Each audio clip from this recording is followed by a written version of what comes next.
Yeah, I think there are advantages and disadvantages. I think the, I think the, well, first of all, part of it just has to do with the speed of how we make things. That, you know, there's always a director prepping and a director shooting and a director editing, and there's just, in order to keep the production flow going at the rate that it needs to. And I think, you know, the advantage is it allows, I think, for a lot of people to get the opportunity to direct in a situation where they can bring something as directors to it, but they're also protected creatively and, you know, just, what's the word?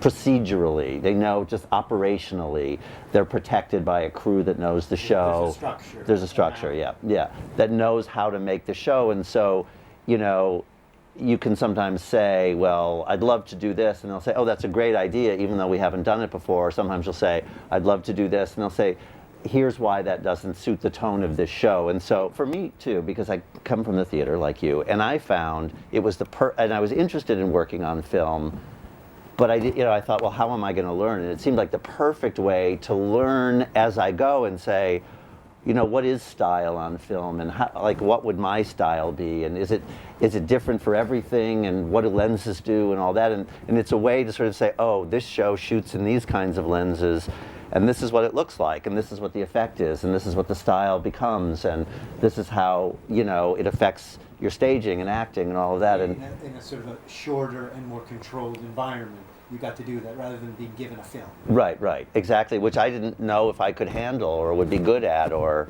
would even like doing, you know. So for me that was very good, and I felt like it took a little while before I felt like I know now